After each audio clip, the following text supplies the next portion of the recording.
Hey everybody, this is Cory Von Quest, and I'm here for the first ever side quest with Cory Von Quest. That guy's the best.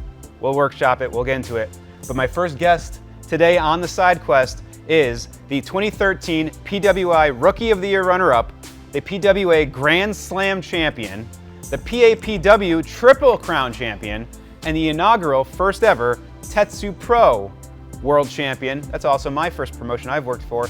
And that person is the Troy Stevens. I know it took a while to get there, but welcome to the side quest, my friend. Great to have you. Great man has a lot of great accomplishments. You're right about that one. Gotta shake your hand on that one. But so what we're gonna be doing in these interviews is just talking about whatever we wanna talk about. I got some questions for Troy. Troy has some stuff he wants to get off his chest. So I guess right off that, we're gonna talk about current day and where you've been and what we're doing now. So I know over the last year, you've been away from wrestling, you came back, different attitude, different look. I know we'll get into that, but I guess let's talk about current day. What's going on? What are we doing?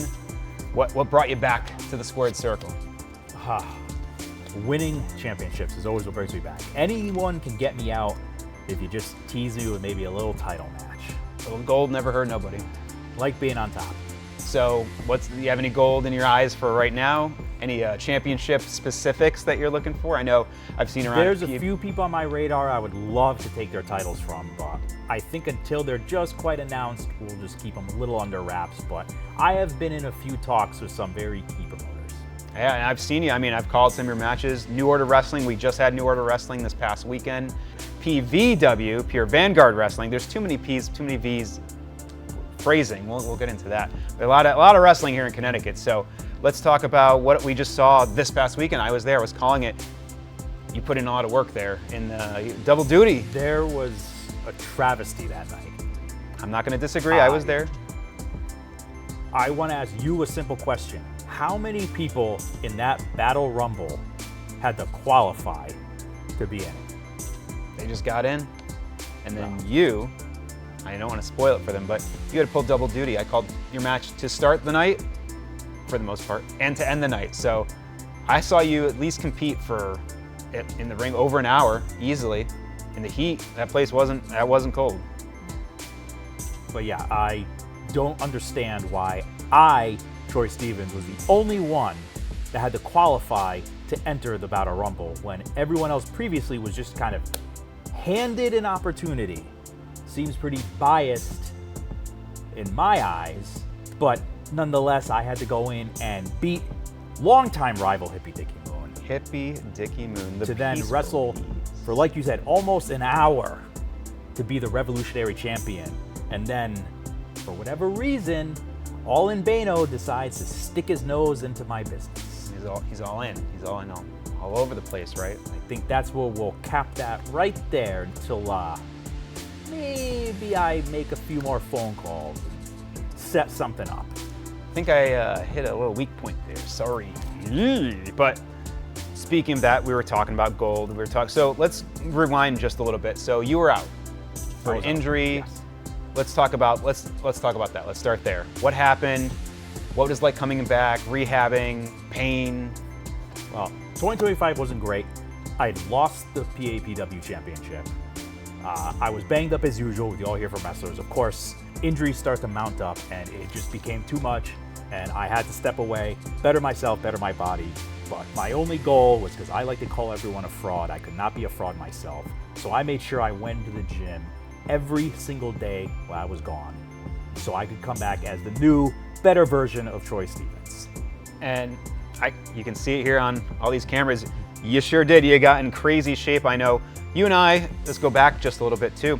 You and I known of each other before I was in wrestling, before I knew you were even wrestling.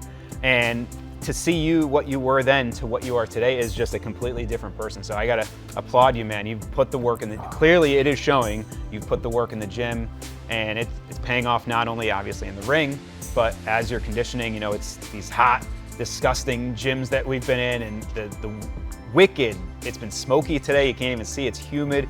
So we talked about you coming back from this injury. So what is it like now in the gym? Obviously, talk about what you're doing in the gym regime-wise, your food intake. What's make the Troy Stevens look like you do today? I mean, it's a very simple regimen. There's nothing crazy or scientific about it. It's one body part a day and eating clean. It's really not that hard. which is crazy to think. To be a pro wrestler, I mean, the bar is so minimal. You basically have to walk through the door, and we let too many of these people walk in with not even the bare minimum requirements. Like, you would like, you're complimenting me on going to the gym, right? You would think an average wrestler goes to the gym, Has a gym membership, I mean, it's crazy how many locker rooms I go in and I find out that these wrestlers don't even have gym memberships. I don't know how you go out there and you portray yourself as a winner or a larger-than-life character that you could win a fight and not even have a gym membership. I mean, the bare minimum. Every right? time I think of wrestling and gyms, I think of the old gym in Titan Tower off of 95. We're in Connecticut, so if anyone's familiar with that. And that gym with the neon lights, jacked up, muscly, sweaty, disgusting looking humans. You know, that's what you picture when you look at a pro wrestler then. Obviously, times have changed. So They have. wrestlers look different, physiques look different.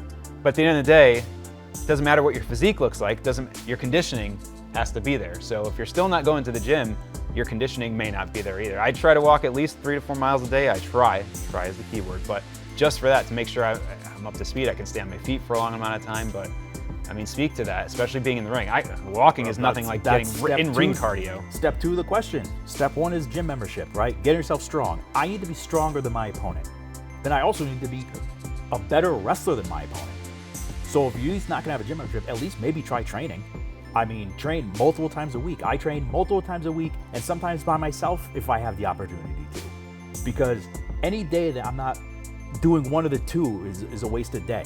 It's the way I got so good to beat other people is because of conditioning, because of training, bettering myself, bettering my craft. I don't understand how you don't want to go to the gym and be better, and you don't want to become a better wrestler by training with people who are better than you to make you better. I don't get this generation that thinks coming in and out every now and then. Like, I see more people on their phones outside of the ring than in the ring. Doesn't make any sense to me.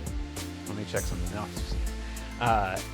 I want to rewind for a second. You said getting into the gym, but also getting into the ring shape. You executed a Blue Thunder Bomb. Sorry, hippie. It looked like it hurt, but it was picture perfect, man. So like you said, it's paying off not only your physique. I saw you in the ring. I saw your match with Hippie. I saw you obviously in the Battle Rumble after, and I see you with these clean, your super kicks on point. That Blue Thunder Bomb I just talked about was on point. I had a nice little slow motion replay of that. I added to Now or Never 2. Check it out on YouTube, but right now. But you know, you're saying these things, but I can prove that it's working. You know, from me meeting you years ago to seeing you today, not only in the ring, but as that. So, man, you're saying it, it's true. I can prove it's not working. Go look up any of my matches. Why do I have some of the top opponents in? Here's a great clip. This is a fun little story time. I've had multiple promoters jokingly message me and say every time that they get a new person looking to work for them, they're always like, how come the match is always with you? And I laugh. I go, everyone's best match that they send in is always with me.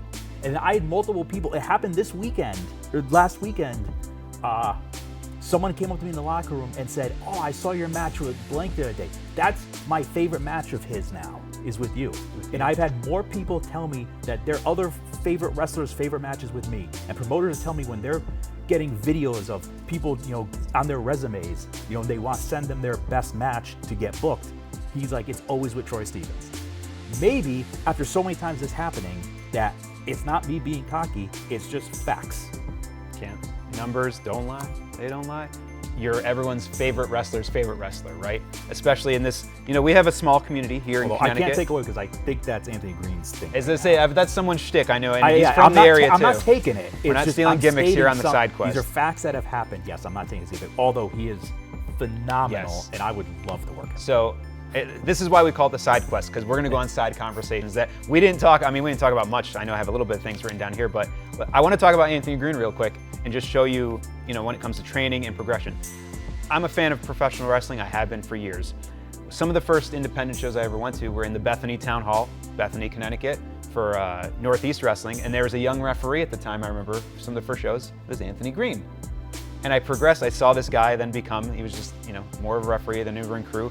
And then I saw him have a few matches, and now he's the alternative AG. He's been on WWE programming. He's been on AEW programming, Ring of Honor, and he's just another, you know, local kid that started somewhere as referee. You know, everyone starts somewhere in somewhere. So it's crazy to see where he is now. As you brought him up, he's just been dominating the scene for years now. The and everyone Japanese scene? I forgot he went to Japan. That's great. The international superstar, Anthony Green. But AG, you'll come on the side quest someday, I know. Maybe you'll be on like the 30th or 40th if we make it that far. I don't know, from the network might not take it. But all right, let's get back on track. The main quest. This is called the side quest though, but we're back on the main quest of the Troy Stevens. So let's actually talk about that. The Troy Stevens. No more air guitar wizard. I mean, there's still guitars involved. Where's your guitar inventory? You're getting rid of guitars left and right here. What's the budget for guitars? It's pretty high. I have a guitar guy. He gets them for me on the dime low. Well, that's good to know because with guitar prices these days, tariffs, my gosh. But so you've been hitting people over the guitars. You've gotten in incredible shape, but that also has led obviously to a different attitude in the ring. More aggressive, I may say. I've seen you again earlier in your career when I first started, and then now I'm seeing you today a lot more aggressive. Obviously, you're in better shape, but you said that you have to be stronger than your opponent. That was what you said a little bit a while ago. What about in the ring too? You have to have more ring time, more experience, more conditioning, right? I think this era of Troy Stevens is very similar to. Do you remember the pissed off era of Jeff Jarrett? I do, and I was just watching Dark Side of the Ring with Jeff Jarrett. The new documentary's out specific on him, and there's a lot of things about his story that he's not really like this pissed off redneck that everyone. He's this very sweet man. But anyways, yes, I love pissed off Jeff Jarrett. Evolve, and the air guitar wizard was great. But when I start seeing things that I just can't keep my mouth shut anymore, I started to get pissed off. And that next level of, hey, I'm now gonna call out this bullshit because I'm sick and tired of the bar being so low. And if I'm gonna call someone a fraud, then I have to make sure I'm not a fraud myself. Hence the eating, the training, the working out. I am no longer a fraud. I was never a fraud. They are frauds. I'm gonna expose frauds, and that's what I've been doing. Yeah, we know we've talked about themes, and one thing you've been saying in the ring, you've been saying on social media, you're gonna expose the frauds, the false idols, as you've called them. Well, let me ask you a question. Yeah, absolutely. If you had a child and you brought him to a show, right? You're sitting front row and he's all like, Daddy Cory, I like that guy in the ring. Would you want him to take after the guy who looks like, Doug Funny or looks like a bowl of melting ice cream? Or you want to take care of the guy who looks like a Greek god and be like, you should grow up to be like this guy? There's no dispute on here. Absolutely. And let me they're going to buy that Troy Stevens shirt. I've been in the ring with enough bowls of ice cream that I have had my fair share that I just can't take anymore. It's like I'm trying to raise the standard at these places and be like, listen, this is where the bar should be. Troy Stevens is the standard. I can't win everything, right? I mean, I'd love to if I could. But let's talk about the Revolutionary Champion. Absolutely. Blackjack. So for those, again, check out New Order Wrestling Now or Never 2. It's on YouTube. We have some clips. It's also the single matches, but we crowned a new champion. 20-man battle royal. It's supposed to be 21, but Tiger Shea. Battle Rumble. Battle Rumble, Battle Royal, Royal Battle, Battle Royal. Over the top rope. Actually, no, this one was not. This was a get out of the ring and you're out battle royal. Excuse me. Do not fall out of the ring. No, so you couldn't fall out of the ring, even getting kicked out. Anyways, 20 men. You're the only one that had to qualify for it. By the way, you didn't say this. You did qualify it, and you entered number one. Entered number one and lasted all the way to the exactly, and was last one to be eliminated. Sorry, by the new Revolutionary Champion, Blackjack. I've seen Black just for he's boomed onto the scene very quickly, very recently. Great kid, great conditioning. Must say, we were talking about physical conditioning and shape. Kid's huge. He's a big kid, great shape, and is now the Revolutionary Champion. Maybe the new Revolution. Well, it seems like NOW is taking a little after Troy Stevens in, booking the right kind of talent. Like I said, I wanted to win. I don't like losing. Nobody likes losing.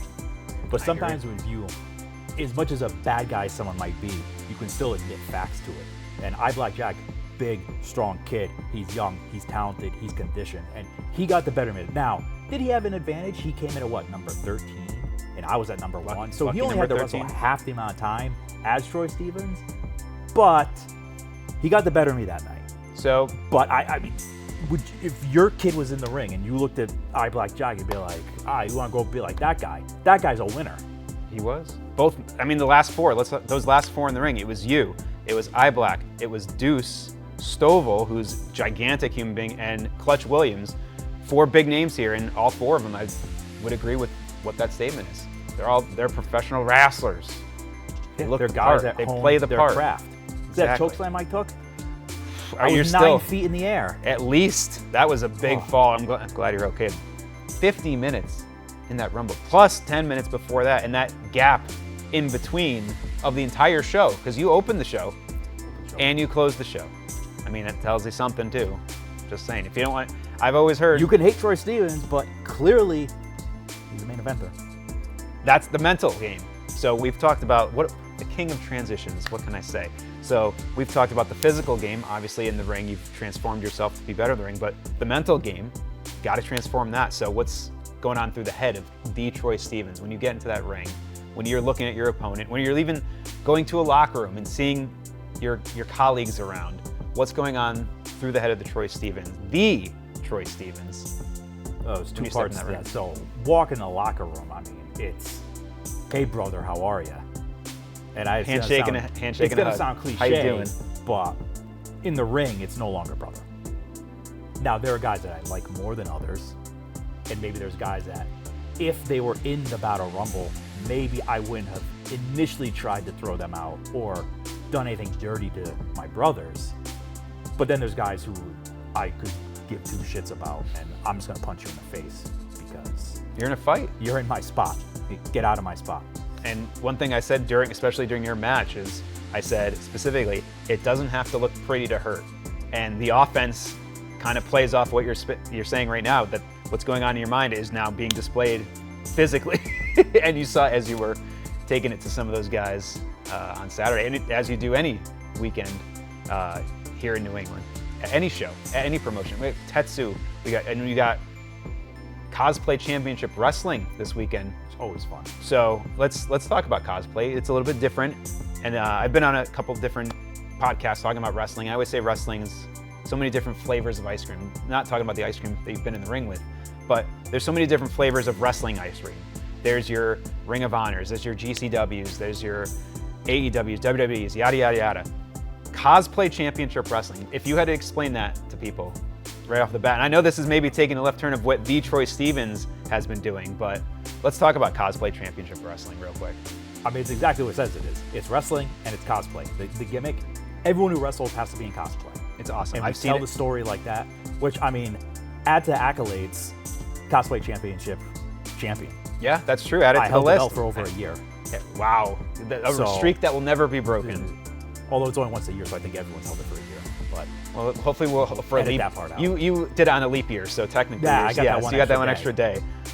But yeah, so I've seen Super Mario versus Ryu from Street Fighter. I've seen Pikachu versus Star Fox, and it's not just any schmo that goes to these cons. These are actually trained professional wrestlers they're flown in from various parts of the country. I know someone came in from Florida at the last show for that. It's kind of crazy how many people come in for this. Sonny DeFarge comes in from Ohio. Yes, Sonny's great. He has the big mustache and the suspender. He's look him up on social. He's great. Sonny. Waluigi might be my favorite character ever. I haven't seen him play Waluigi all that. He's perfect for it. So what are you doing there this weekend? I don't know. Green Arrow had officially retired last year. No, Stephen Amell. By far the most over character in the company. And again, I'm just stating facts based on reaction. Is nobody hates the Green Arrow more, which might sound shocking. He's the best looking superhero. But again, I get the most compliments based on you're so good in the ring, I couldn't help but hate you the most because I hone my goddamn craft. That's what envious. People hate, they get envious. Believe me, I hear it all the time. But, and that, again, the same theme for the Troy Stevens, no matter which promotion it's been at. It's been at GCW. I'm at someday. Mark it on the list. We'll say it someday. GCW just came to Hartford a couple days ago. Same day as New Order. This is the problem being busy. I know, it's true. You have things to do and other things pop up and you're like, I gotta honor the first one. Absolutely. Cosplay Championship Wrestling, we'll get back on track a little bit, is another different flavor of ice cream. But at the end of the day, it's wrestling. And you have to be good, and you have to be in shape, and you have to know what you're doing in the ring, and you obviously have all of that. And I've seen it with my own eyes, as a fan, as a commentator, as a cameraman, and as now an interviewer. I've seen you just this year grow substantially. Obviously your arms too, so that's why I'm trying not to piss you off either, because you can beat the absolute shit out of me right now. But what about watching and learning more about the product just with your own eyes? So, watching wrestling at home, watching what's going on throughout the week. So I love watching wrestling. It's why I'm in the business. And you It's should be mind-blowing. watching So it. I talked about not having a gym membership, right? So let's talk about, so we said you should have a gym membership to be a wrestler. You should have to train in a wrestling ring to be a wrestler. And Those two then things. you should have some sort of inspiration, right? Now, of course, we all grew up watching it. That's why we wanted to do it, right? We all grew up, we're like, oh, Shawn Michaels is the best. I love Shawn Michaels. I want to be like Shawn Michaels. We all want to be like Shawn Michaels. Of course we do. There's more aspects to just watching wrestling. So I've been in locker rooms, and I hope I can keep my cool on this. And multiple, I mean, I want to even say, it's not even a low number. I would say more than 10 times I've been in a locker room where someone has looked at me and I've mentioned something about a move, or did you see this, or did you see this guy do this? And they go, I don't watch wrestling. And for a second, I just stop and probably just look dumbfounded. Where I'm like, what do you mean you don't watch wrestling? Any wrestling? Like, you don't like the new product? And sure, everyone has their cup of tea. But there's a difference between, say, a fan and a worker, because this is your business. I'm trying to get a job there. Like, and then not just wanting to get a job, but also like, again, I talk about honing my craft. How do I come up with new things? How do I get inspiration to come up with new things? Or how do I come up with inspiration to make my matches better? New moves to make myself better. More moves to make it entertaining to the crowd. I watch a wrestling match probably, and not even probably, I do. I watch a wrestling match every single day. Whether it's a match I've already seen that I just want to rewatch because I just enjoy it so much, or something new. You know, everyone has catalogs now. It's not that hard, and I mean, if at this point you don't have a Netflix account, I don't know what to help you with, but I mean, you have an array of pay-per-views you can watch. There are times where I just pick a pay-per-view for a week, say. And I'll start on Monday, and I'll watch, you know, we'll go like No Way Out. I'll put on like No Way Out 2008 and watch that Monday. And then No Way Out 2009, I'll watch Tuesday. And then No Way Out 2010, I'll watch Wednesday. Maybe not the whole pay-per-views, but, you know, I'll pick my matches or whatever, and then just watch them through. I recently just watched like WrestleManias in a row, starting at, I think, at around like 13, because I wanted to rewatch Brett versus Austin. Which year was Hartford? 14, 15? 11. 11. We don't watch that one. We won't watch that one. I watched it. I rewatched Bam Bam and Lawrence LT. Taylor, yeah. Diesel was the main event of that show. Connecticut is, not to stop our conversation in the tracks, but this is the side quest, and I do want to talk about this. Connecticut, a lot of people think is the hub of professional wrestling, because WWE, obviously, I worked there for a little bit down in Stamford. The Hartford Civic Center has seen some crazy things. They saw the Gobbledygooker was at the Hartford Civic Center. WrestleMania 11, Lawrence Taylor, Bam Bam, Hartford Civic Center. Undertaker Survivor Series, I believe, is at the Hartford Civic Center as well, debut, because that was the Gobbledygooker debut. The first ever show where WWF went to WWE, that was in Hartford, because I remember as a child, I was yelling to my buddy across the other aisle, I looked like the biggest nerd, Alex, the F is gone from the logo. I just remember that. Anyways. I want to add one more, because I think there's probably more I'm forgetting about. I think Triple H, Mick Foley retirement match Hell in a Cell. Yeah. Was in Hartford. Yeah, it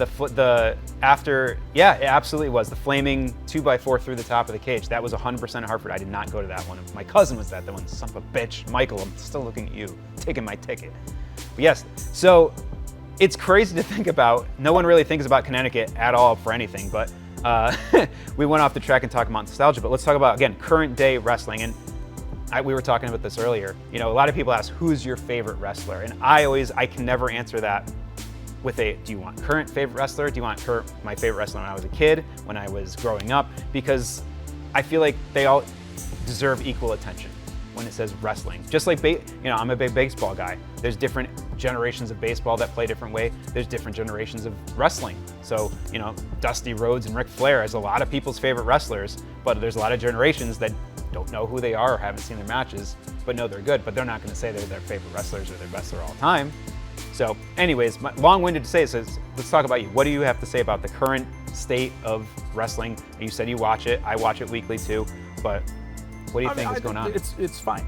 It's great. Is it my favorite era of wrestling? No, of course not, because we're maybe, we're not teenagers, we're not kids, we're not, I was never technically a John Cena guy, because I didn't grow up with him. I grew up with Shawn Michaels.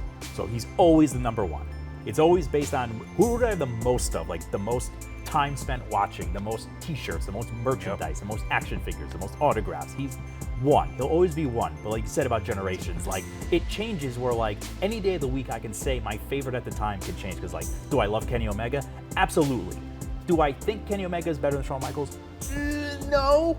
That's no, a tough, but that is it's a tough probably question. right here where some people will argue that Sean is here and Kenny's here, which is fine. But it's my favorite at the moment when I'm watching. So in 1994, when I was, a little kid, and I saw Bret Hart, he was obviously the best of all. He's the best there is, the best there was, the best there ever That's will where be. And Cory I Von believe that. sunglasses come So from, Bret Hart. he was, to me, he was the best. Yep. And then as I matured a little bit, I discovered who Shawn Michaels. I knew who Shawn Michaels was then, but then in like 2002 era when he came back was like more matured as an adult. I was like, okay, well now this guy's obviously top shit. And The like, jeans era, Shawn Michaels. That was the SummerSlam match SummerSlam with 2002, with yeah. Triple H with just the jeans. Actually, And the I'm tank wearing top. I'm wearing like cut off the inspiration for you, Sean. HBK, still alive, but I don't know why. The jeans are probably long dead, but yeah, I always like to talk about that because wrestling is so much different than obviously every other sport for a lot of different reasons, but it's tough to pinpoint your favorite, the best ever, the this, because everyone's gonna have different everyone has a opinions. favorite. So who's my favorite talker? CM Punk. Who's my favorite seller? Dolph Ziggler. Oh my Who's god. my favorite in-ring one guy? best. Shawn Michaels. Who's my favorite fight international guy? Kenny Omega. My favorite Like, tag team? The what- Headbangers. Why? I have no idea, but they're my absolute favorite. No, I grew I up remember watching the him. poker table scene with DX. I think that was the famous Sean took his pants There- off. That was that one, I believe, with them. But Was that in Hartford?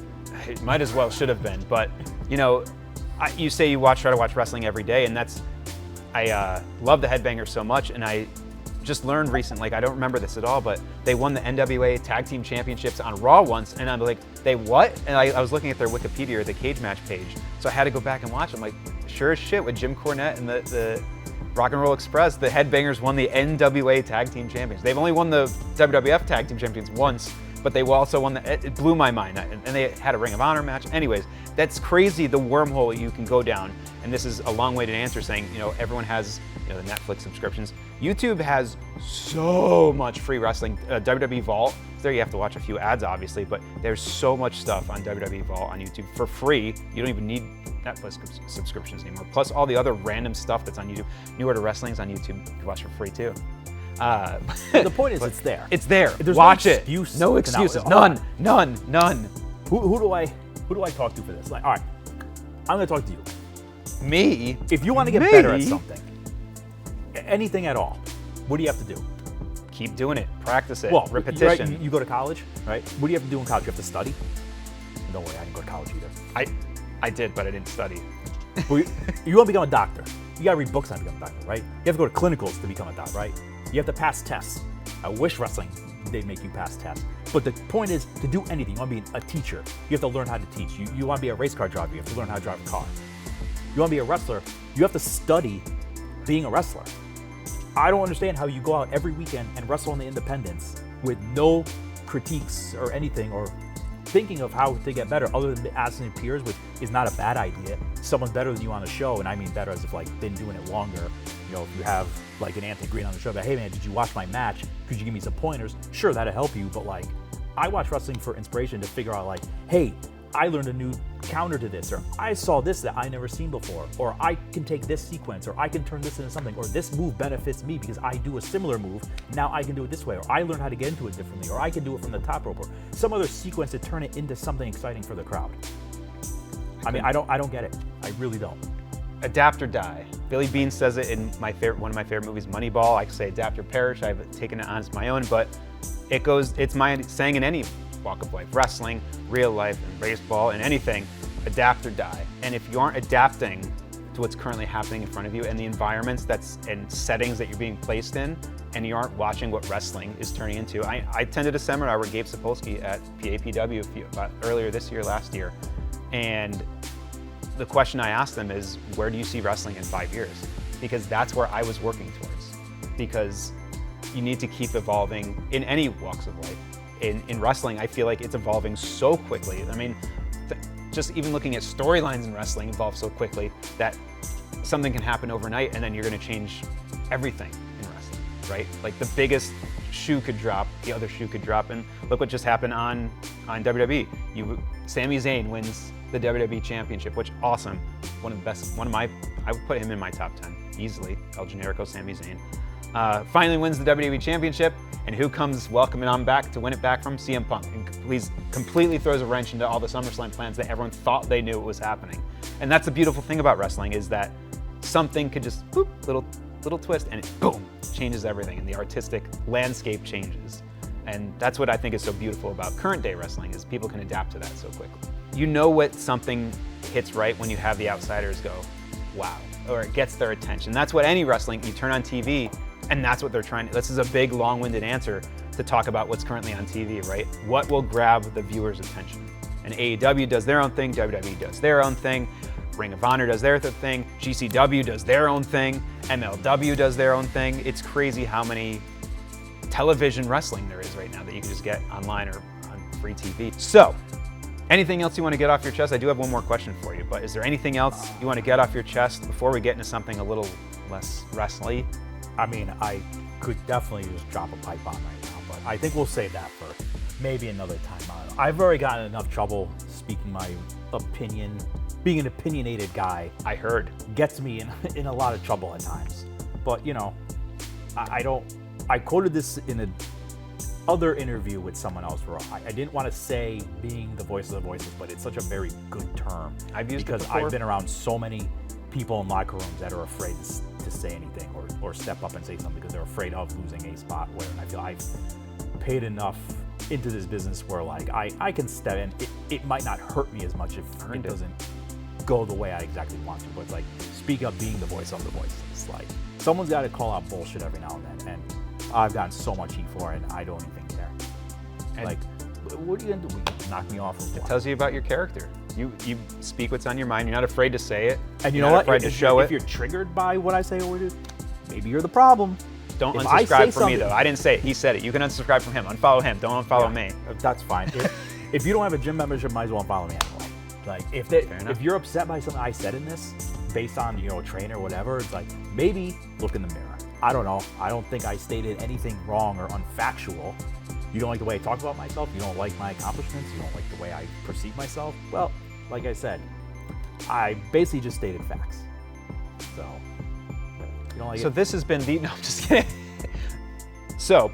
What we do here on the side quest, and by I mean this is the first one, so if we do it after this, maybe or maybe not, I'm a liar. But what I want to end with is, the generic question is, what is your favorite this? What is your childhood favorite that? I'm going to turn it around a little bit, and I'm going to answer first so you can kind of see how I want these to go. But what is a video game that you think people should play? I'm not saying what your favorite is. I'm not saying your childhood nostalgic one, just a game that you played that you think, hey, you know what, someone might like that. And I'm gonna start with it because I'm playing it right now. It's Assassin's Creed Black Flag Resynced, just got it on my brand new PC. It's a remake of the original Assassin's Creed Black Flag that was out on PS4.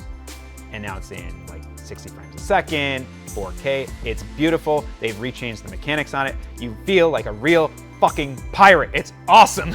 I really like it. It's so cool. The music is there, the settings. It's just a beautiful game. If you have a PS5 or a next-gen console, get it. Totally worth every last dollar. I know games are a little pricier these days, so maybe wait for the next Steam sale or holiday sale. But that's why I want people to play it, because it's a beautiful looking game. They redid it, and it makes you feel like a fucking pirate. Who doesn't want to be a pirate? I mean, not these type of pirates, but anyways, that's my side quest of right now, of talking about what is the game that you want people to play. Troy Stevens, you may not be a gamer. I don't know. I just hit you with this question out of nowhere. What game do you think people should play? Do I look like a guy that plays video games? Yes. Then you'd be correct. I do dabble. I'm not quite exactly a gamer. I have games that sit for a very long time. Oh. Funny you say Assassin's Creed because someone had just recently given me Assassin's Creed Valhalla. Great game. Another great Yeah, game. Yep. still in the wrapper. Vikings. That's a Viking game. That's also a badass game, by the way. Nah, it's sitting next to my PS5. That's collecting dust because I do have one. One game, though, that I have transferred from PS4 to PS5 that I still play because I am going to unlock everything. Witcher 3, Oh. my favorite game, and I don't... Yep. I have to credit one person. I can credit two people in my life, some buddies. They both worked at GameStop. Suggested it to me, and I was like, poo-poo. I play sports games. I play Madden and FIFA. NFL. I have WWE 2K, of course, 2K26. Troy Stevens is downloadable. There you go. Go download them today. Create a wrestler. Maybe I'll pin that in my Instagram. I did make it. It's a very good scan. The face could use some work, like this face. I'm not super good, but you know, you could download and play with them and give him an entrance because I can't. Give him that world title too. Always the world title, but someone introduced me to Witcher 3, and I was mind blown about how much fun I had with it. That game is ridiculous. I know it's one of the few games. Open map games are the way to go. Once I discovered open map games, it was over for anything else. I was not playing any more sports games. It has to have like a story mode, and not really levels. But open map also. I'll finish this, then go back. Oh yes, This game, a side quest. I'd say number 2 on that, because if you're not that kind of mythological kind of game player, then say, and this is Not kind of a cop everybody. out because Marvel's so popular, but I think I 100% completed Spider-Man 1 and 2. Ooh, those are really good games. Because just the swinging new around, ones, right? The New York. Yeah. Swinging around New York, it's fun. It's fairly easy to get beautiful to 100%. too. It's like a really pretty game. I didn't play the Miles Morales in number 2, right? I didn't play that one yet. But the first one, I got the remastered one too. Like 2, you wrestle Venom. You fight Venom. Do you? I mean, you could wrestle Venom. Yeah, it's a fun boss, and then like I said, I like swinging around New York. I do. Yeah, I remember how detailed the city was. Like down to like street corners of like it's crazy how detailed it was. And who doesn't want to swing around New York City, right? I mean, I don't want to walk around. That city's a dump. I got some heat with New York, but anyways, I guess that's a good way to end talking about heat with New York. But no, we've talked about so much today, Troy. I got heat with Canada right now. What happened with Canada? I can't breathe outside. It's true, yeah. That was more of a joke. That's actually why we're filming inside right now. We do have heat with Canada because they're making we can't be outside right now. There's smoke everywhere. It's disgusting. We're stuck inside this dingy warehouse. No, it's a great setting. Thank you so much for hosting this here at the Side Quest. So, Troy Stevens, this has been the first Side Quest with Cory Von Quest. Maybe we'll do more of these, maybe we'll not. These are just unscripted, random conversations. I want people to be able to speak their mind, and boy, you did. You got everything off your chest, what you've seen in the wrestling ring and the business. The voice of the voiceless. And there's more that obviously you have. Maybe you'll come back for the second side quest, a side quest. I don't know, we'll workshop it. DLC. But the DLC, it's paid though, so you have to paywall, just like anything through Ubisoft. But any last words you have for the camera? Where can people find you? Social media? Social media, TS Factor. It would be the most common. Yep. Find me, friend me. Follow him on Instagram. That's where I Like post all my this stuff, out. This is the Side Quest. You'll see many more of these on my Instagram, so be on the lookout. But again, Troy, thank you so much for joining me. Appreciate it as always. But let's make sure that I won't get in the ring with you, though. I don't want to get my ass kicked, because clearly you can. So again, thank you so much. This has been the Side Quest with Cory Von Quest. We'll see you next time.